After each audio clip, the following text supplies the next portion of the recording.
Hello everyone, एक बार फिर से स्वागत करता हूं आप सभी का ऑनलाइन स्टडी में। इस वीडियो में हम बात करने वाले हैं बीपीएससी के सेट नंबर 5 के बारे में। और ऑलरेडी हम लोगों ने बीपीएससी के लिए 4th सेट देख चुका है।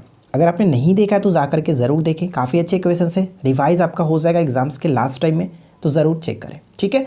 और साथ साथ मैं आपको बता दूं कि अनअकैडमी पे हमारी जो कि टीम की तरफ से आपको ऑलरेडी कराया जा रहा है, रिवीजन कैंप चलाया जा रहा है। अगर आप वो भी नहीं ज्वाइन किए तो कर लीजिए, बिल्कुल फ्री है, ठीक है। लास्ट टाइम में आपको रिवीजन करने का अच्छा मौका मिल रहा है, तो आप ज़रूर ज्वाइन कर लीजिए। क्या है यार, बिल्कुल फ्री ही तो है, कोई दिक्कत नहीं, आप आसानी से कर सकते हो और अपना रिवीजन कर सकते हैं, ठीक है। तो फिलहाल हम शुरू करते हैं और इस वीडियो को एंड तक ज़रूर देखें और अपना मार्क्स शेयर किया करें, ताकि हमें पता चले कि आपकी स्कोरिंग क्या रहती है, क्वेश्चंस का लेवल किस तरह से, ये सभी चीज़ें आप ज़रूर हमारे साथ डिस्कस करें, ठीक है। तो चलिए शुरू करते हैं। सबसे पहला क्वेश्चन क्या कह रहा है कि किस अनुच्छेद में यह उपबंध है कि राष्ट्रपति राज्यों में तथा केंद्र राज्यों में समन्वयन हेतु अंतर्राज्यीय परिषद का गठन करेगा। यानी अंतर्राज्यीय परिषद का गठन जो है वो किस आर्टिकल के तहत कही गई है। इस क्वेश्चन का सही आंसर हो जाएगा ऑप्शन ए, अनुच्छेद 263 में ये बात कही गई है, ठीक है। चलिए सेकेंड क्वेश्चन क्या कह रहा है कि पाकिस्तान की पहली ट्रांसजेंडर वकील कौन बनी है। पाकिस्तान की पहली ट्रांसजेंडर वकील कौन बनी है। तो इस क्वेश्चन का राइट आंसर हो जाता है ऑप्शन बी, यानी कि निशा राव, ठीक है फ्रेंड्स। ऑप्शन बी को टिक करेंगे, निशा राव करेक्ट आंसर होगा। थर्ड क्वेश्चन क्या कह रहा है, ध्यान से देखिएगा। क्वेश्चन नंबर 3 है कि किस राज्य ने महिला यात्रियों की सुरक्षा के लिए अभयम ऐप लॉन्च किया है। अभयम ऐप लॉन्च किया गया है, बताइए। तो इस क्वेश्चन का राइट आंसर हम किससे ठीक करेंगे, ऑप्शन डी को, यानी आंध्र प्रदेश के सरकार के द्वारा लॉन्च किया गया। और इसके बारे में मैं आपको काफ़ी अच्छे तरीके से डिटेल में यहाँ पे लिख रखा हूँ, पढ़ सकते हैं, समझ सकते हैं। देखिए, यह फर्स्ट इंटरनेट ऑफ थिंग आधारित महिला सुरक्षा परियोजना है। आंध्र प्रदेश के मुख्यमंत्री वाईएस जगनमोहन रेड्डी ने ताड़पल्ली के कैंप कार्यालय में अभयम मोबाइल फ़ोन एप्लीकेशन लॉन्च किया, ठीक है। तो ये चीज़ आपको ध्यान में रखना है। अगला प्रश्न ये कह रहा है कि राष्ट्रीय विकास परिषद है, बताइए कि राष्ट्रीय विकास परिषद क्या है, किस प्रकार की निकाय है। तो राइट आंसर हो जाएगा ऑप्शन बी, यानी कि गैर संवैधानिक निकाय। गैर संवैधानिक निकाय हम उसे कहते हैं जिसके बारे में संविधान में उल्लेख नहीं है, संविधान में व्याख्या नहीं होती है, उनको कहा जाता है जो कि गैर संवैधानिक निकाय, ठीक है। राष्ट्रीय विकास परिषद की अगर बात करें तो इसकी स्थापना कब हुई थी, 1952 में की गई थी। 6 अगस्त 1952 में इसकी स्थापना की गई थी, जिसके अध्यक्ष प्रधानमंत्री होते हैं। क्लियर। अगला क्वेश्चन, नेक्स्ट प्रश्न हमारा ये बनता है कि राष्ट्रीय हरित न्यायाधिकरण की स्थापना कब हुई थी। नेशनल ग्रीन ट्रिब्यूनल कहा जाता है, तो राष्ट्रीय हरित प्राधिकरण न्यायाधिकरण कहा जाता है। तो इसकी स्थापना कब की गई थी, वर्ष 2010 में किया गया था, ठीक है।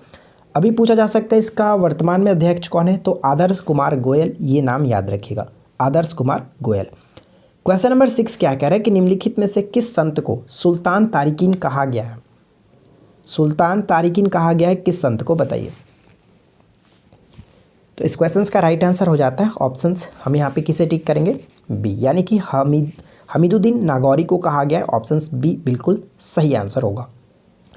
क्वेश्चन नंबर 7 कह रहा है कि माल शब्द मुगल काल में किस अर्थ में प्रयुक्त होता था। जो माल शब्द है वो मुगल काल में किस अर्थ में प्रयुक्त होता था। तो राइट आंसर ऑप्शन डी को टिक करेंगे, उपज कर के रूप में प्रयुक्त हुआ करता था। ऑप्शन डी करेक्ट होगा। नेक्स्ट प्रश्न क्या बनता है कि निम्नलिखित में से किस ग्रंथ की रचना मोगलीपुत्र तीस्त द्वारा की गई थी। बताइए कि किस ग्रंथ की रचना मोगलीपुत्र तीस्त द्वारा की गई थी। 30 में यहाँ पे लिखा गया, 30 में द्वारा की गई थी। तो राइट आंसर क्या होगा, ऑप्शन हम ए को टिक करेंगे, कथावतु, ठीक है। कथावतु की रचना मोगलीपुत्र तीस्त में द्वारा की गई थी। क्लियर। आगे की तरफ बढ़ते हैं और नेक्स्ट क्वेश्चन देखिए क्या है। अगला प्रश्न ये बनता है कि अल-बरूनी ने निम्नलिखित में से किस ग्रंथ की रचना की। बताइए कि अल-बरूनी ने किस ग्रंथ की रचना की थी। कभी कभी अल-बरूनी का पूरा नाम पूछा जाता है, तो ध्यान रखिएगा इसका मूल नाम था अबू रेहान, ठीक है। तो सही आंसर क्या होगा, right answer will be option B. तारीख़ हिंद की रचना जो है किसने की थी, इसी ने की थी, अल-बरूनी ने। ऑप्शन हम यहाँ पे बी को टिक करेंगे। इससे जुड़ी कुछ पॉइंट्स मैंने यहाँ पे लिख रखा है, आप इसको पढ़ करके समझ सकते हैं। जैसे कि इसकी रचना थी तारीख़ तहकीक़ हिंद और किताबुल हिंद, ये दोनों को याद रखिएगा, तहकीक़ हिंद और किताबुल हिंद। अल-बरूनी को भारतीय इतिहास का पहला जानकार कहा जाता है, ये ध्यान में रखेंगे। नेक्स्ट प्रश्न क्या बनता है कि केंद्रीय सतर्कता आयोग की स्थापना कब की गई। बताइए, केंद्रीय सतर्कता आयोग की स्थापना कब की गई थी। तो 1964, option A will be correct answer, 1964, ठीक है। अगला प्रश्न, नेक्स्ट प्रश्न ये बनता है कि निम्नलिखित में से कौन सी पुस्तक राष्ट्र प्रेम की बाइबल मानी जाती है? राष्ट्र प्रेम की बाइबल मानी जाती है कौन सी पुस्तक? तो राइट आंसर यहाँ पे किसे टिक करेंगे? ऑप्शन ए को, आनंद मठ। ठीक है, आनंद मठ बिल्कुल करेक्ट आंसर होगा। नेक्स्ट प्रश्न क्या बनता है कि कुंडनकुलम परमाणु ऊर्जा संयंत्र कौन से राज्य में स्थित है? कुंडनकुलम परमाणु ऊर्जा संयंत्र किस राज्य में स्थित है बताइए। तो इस क्वेश्चन का राइट आंसर हम किसे टिक करेंगे? ऑप्शन ई को टिक करेंगे, उपरोक्त में से कोई नहीं। क्यों? क्योंकि कुंडनकुलम परमाणु संयंत्र तमिलनाडु में स्थित है, तो ध्यान रखिएगा तमिलनाडु इस क्वेश्चन का राइट आंसर होना चाहिए था। अगला प्रश्न हमारा ये बनता है कि हिमालय का पाद प्रदेश यानी कि फुट हिल्स रीजन निम्न में से किस नाम से जाना जाता है? बताइए कि हिमालय का पाद प्रदेश जो है वो किस नाम से जाना जाता है? तो करेक्ट आंसर यहाँ पे क्या होगा? ऑप्शन हम डी को टिक करेंगे, शिवालिक। ठीक है, ऑप्शन डी को टिक करेंगे। वीडियो अगर आपको पसंद आती है तो वीडियो को लाइक ज़रूर करें, अपने दोस्तों के साथ शेयर करें, और चैनल को सब्सक्राइब नहीं कर रखें तो सब्सक्राइब करके नोटिफिकेशन बेल को ज़रूर ऑन रखिए। क्लियर? अगला प्रश्न देखिए क्या है। लघु हिमालय श्रेणी के ढालों पर मिलने वाले छोटे छोटे घास के मैदान को जम्मू कश्मीर में कहा जाता है? बताइए कि जम्मू कश्मीर में किस नाम से जाना जाता है? तो सही आंसर होगा ऑप्शन ए, यानी कि मर्ग कहते हैं। ठीक है, ऑप्शन ए करेक्ट होगा, मर्ग। नेक्स्ट क्वेश्चन देखिए। अगला प्रश्न ये कह रहा है कि स्वतंत्र भारत में प्रथम विधि आयोग की स्थापना किसकी अध्यक्षता में की गई थी? स्वतंत्र भारत में प्रथम विधि आयोग की स्थापना किसकी अध्यक्षता में की गई थी? तो right answer will be option A, यानी MC शीतलवाड़ा। ठीक है, ऑप्शन ए को टिक करेंगे, MC शीतलवाड़ा। नेक्स्ट प्रश्न देखिए क्या कह रहा है कि भारतीय संविधान के किस अनुच्छेद के अंतर्गत धार्मिक अल्पसंख्यकों के साथ साथ भाषाई अल्पसंख्यकों को अपनी शिक्षण संस्थानों की स्थापना और संस्कृति को बनाए रखने के लिए विशेषाधिकार दिया गया? बहुत इंपॉर्टेंट क्वेश्चन है।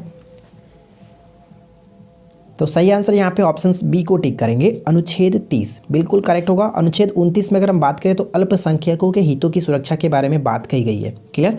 तो राइट आंसर यहाँ पे ऑप्शन बी को टिक करेंगे। फिलहाल देखिए नेक्स्ट क्वेश्चन हमारा क्या कह रहा है। अगला प्रश्न ये कि राष्ट्रीय स्टॉक एक्सचेंज की स्थापना किस संस्कृति की समिति पर की गई थी? ठीक है, स्थापना जो किस समिति की संस्कृति पर की गई थी? तो इस क्वेश्चन का राइट आंसर यहाँ हो जाएगा ऑप्शन सी, फिरवानी समिति। ऑप्शन सी बिल्कुल राइट आंसर है, फिरवानी समिति। ठीक है, अगला प्रश्न। नेक्स्ट प्रश्न ये बनता है कि हरित क्रांति शब्द के प्रतिपादक कौन है? बताइए कि हरित क्रांति शब्द के प्रतिपादक कौन है?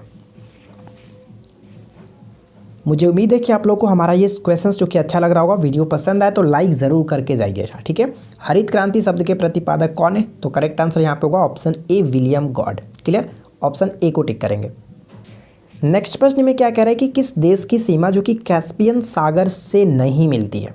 बताइए, कैस्पियन सागर से नहीं मिलती है, किस देश की सीमा? तो इस क्वेश्चन का राइट आंसर हम किसे टिक करेंगे? ऑप्शन सी को टिक करेंगे, कैस्पियन सागर की सीमा यूक्रेन से नहीं मिलती है। ऐसे में आपको याद रखना पड़ेगा कि कैस्पियन सागर की सीमा कितने देशों से मिलती है और वो देश कौन कौन से। तो इन कंट्रीज़ का नाम आप याद रखिएगा, ईरान, रसिया, कजाकिस्तान, अजरबैजान और तुर्कमेनिस्तान। यही वो टोटल कंट्रीज़ हैं जिनके साथ कैस्पियन सागर की सीमा लगती है। ठीक है, तो आप इनको अच्छे से ध्यान में रखेंगे। चलिए बात करते हैं नेक्स्ट क्वेश्चन की। अगला प्रश्न हमारा ये बनता है कि क्रेटर मुख्यतः किस आकृति के होते हैं? बताइए कि क्रेटर जो है मुख्यतः किस आकृति के होते हैं? तो सही आंसर यहाँ पे हो जाएगा ऑप्शन ए, यानी कि गोलाकार आकृति के होते हैं। इनको आप अच्छे से पढ़ करके यहाँ पे समझ सकते हैं। देखिए मैंने यहाँ पे पॉइंट लिख रखा है, जैसे खगोलीय पिंडों की सतह पर अंतरिक्ष से किसी उल्कापिंड के गिरने, ज्वालामुखी फटने या फिर भूगर्भ में विस्फोट या फिर अन्य किसी विस्फोट ढंग से बनने वाले लगभग गोल आकार के विशाल गड्ढे जो होते हैं उनको क्रेटर कहा जाता है। ठीक है, गोल आकार के विशाल गड्ढे को क्रेटर कहा जाता है। क्लियर? आगे बढ़ते हैं। अगला प्रश्न क्या कह रहा है कि क्षेत्रफल और आयतन के आधार पर विश्व का सबसे बड़ी झील कौन सी है? क्षेत्रफल और आयतन के आधार पर विश्व की सबसे बड़ी झील कौन सी है? तो राइट आंसर यहाँ पे हो जाएगा ऑप्शन ए। एक्चुअली मैं आपको बता दूं कि यहाँ पे जो आप सागर देखते हैं, कैस्पियन सागर, इसको सागर इसलिए कहा जाता है क्योंकि इसका क्षेत्रफल बहुत ही ज़्यादा, करीब 3,84,000 करीब ये है, 3,70,000 इसके अराउंड में। ठीक है, तो एक्चुअली मुझे डाटा याद नहीं है लेकिन ये 3 लाख के अराउंड में है।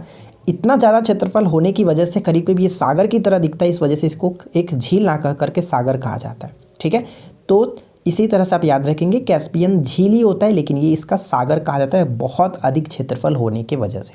ठीक है, तो हम ऑप्शन ए को टिक करेंगे। अगला प्रश्न ये कह रहा है कि लीलावती पुस्तक संबंधित है। बताइए लीलावती जो पुस्तक है ये किससे संबंधित है? तो करेक्ट आंसर होगा ऑप्शन बी, गणित से संबंधित है। अब आपको एक छोटा सा क्वेश्चन पूछता हूँ, नीचे कमेंट्स करके बताइएगा कि लीलावती जो पुस्तक है इसके लेखक कौन है, ठीक है ना, बताइएगा जरूर कमेंट करके। नेक्स्ट क्वेश्चन कह रहा है कि नीले लिटमस पत्र को लाल कर देता है कौन? बताइए नीले लिटमस पत्र को लाल कर देता है कौन? तो मैंने हमेशा बताया कि इसके लिए एक छोटा सा आप तरीका याद रखो, अपने फ्रेंड का नाम ही याद रख लो, अनिल। डेफिनेटली आपका फ्रेंड का नाम होगा अनिल।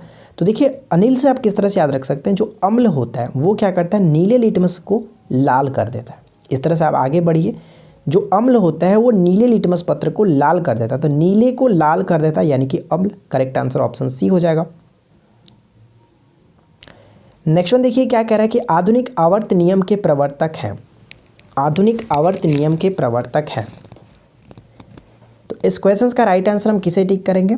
ऑप्शन ए को टिक करेंगे। मोस्टले जो है वो आधुनिक आवर्त नियम के प्रवर्तक है, ठीक है। चलिए नेक्स्ट प्रश्न क्या बनता है कि आलू भूमिगत रूपांतरित तना होता है जिसे कहा जाता है। ध्यान रखिएगा जो आलू होता है वो भूमिगत तना का रूपांतरित रूप होता है, तो ये किसे क्या कहते हैं? इसे कंद कहते हैं। ऑप्शन हम डी को टिक करेंगे, कंद। नेक्स्ट क्वेश्चन क्या है? अगला प्रश्न बनता है कि जीवन चक्र की दृष्टि से पौधे का सबसे महत्वपूर्ण अंग कौन सा है? जीवन चक्र की दृष्टि से पौधे का सबसे महत्वपूर्ण अंग कौन सा है? तो right answer will be option C, पुष्प, ठीक है। पुष्प को टिक करेंगे, ध्यान रखेंगे। चलिए अगला प्रश्न ये बनता है कि दलहन पौधे संबंधित होते हैं। बताइए कि दलहन पौधे जो किस कुल से संबंधित होते हैं? दलहनी जो पौधे होते हैं, ऑप्शन सी को टिक करेंगे, लेग्यूमिनोसी कुल से संबंधित होते हैं। और इससे जुड़ी कुछ पॉइंट्स हैं मैंने यहाँ पे लिख रखा, आप इसको पढ़ करके भी अच्छे से समझ सकते हैं। सभी दलहनी फसलें ल्यूगिमिनेसी कुल की फसलें होती हैं। इस कुल की फसलों में मुख्य प्रमुख जो विशेषता होती है यह होता है कि इनकी जड़ों की ग्रंथियों में राइजोबियम नामक जीवाणु पाया जाता है, जो कि वायुमंडल की नाइट्रोजन को नाइट्रेट में परिवर्तित कर मृदा की उर्वरता को बढ़ाता है, ठीक है। तो ये थोड़ा सा इंपॉर्टेंट पॉइंट था, ध्यान रखिएगा। अगला प्रश्न क्या कह रहा है कि लौंग होता है। बताइए कि लौंग जो है वो क्या होता है? लौंग एक शुष्क पुष्प कलिका होती है। ऑप्शन हम ए को टिक करेंगे, ठीक है। नेक्स्ट वन देखिए, नेक्स्ट वन क्वेश्चन कह रहा है कि माइटोकॉन्ड्रिया किसमें अनुपस्थित होता है? माइटोकॉन्ड्रिया जो किसमें अनुपस्थित होता है? तो राइट आंसर यहाँ पे हो जाएगा ऑप्शन बी, जीवाणु में कोई भी माइटोकॉन्ड्रिया नहीं होता है। ध्यान रखेंगे माइटोकॉन्ड्रिया को सूत्रकर्णिका भी कहा जाता है, ठीक है। तो पूछा जाता है कि किसमें सूत्रकर्णिका नहीं होता है, तो जीवाणु में। या फिर ऐसा भी क्वेश्चन पूछा था कि जीवाणु में सूत्रकर्णिका की संख्या कितनी होती है, तो वहाँ पे आप ध्यान रखेंगे 0 होता है, ठीक है ना। चलिए अगला प्रश्न ये कह रहा है कि सेंटिनल-6, ठीक है, सेंटिनल-6 माइकल फ्रीलिच उपग्रह किस अंतरिक्ष एजेंसी द्वारा लॉन्च किया गया? तो इस क्वेश्चन का राइट आंसर हो जाएगा ऑप्शन बी, नासा के द्वारा हाल ही में लॉन्च किया गया। तो देखिए हम लोगों ने यहाँ पे 30 क्वेश्चंस कंप्लीट किया, जो हमारा मिनी सेट्स चल रहा है। और मुझे उम्मीद है कि आप लोग को ये वीडियो अच्छी लगी होगी। वीडियो पसंद आया तो लाइक कर दीजिए, दोस्तों के साथ शेयर कर दीजिए। चैनल पे पहली बार है तो सब्सक्राइब जरूर कर लेंगे यार, सब्सक्राइब करके नोटिफिकेशन बेल को ऑन रखिए ताकि इस तरह की अपडेट्स आपको मिलते रहे। और मिलते हैं हम किसी और वीडियो में नेक्स्ट टॉपिक के साथ। Thanks for watching, keep learning, have a good day.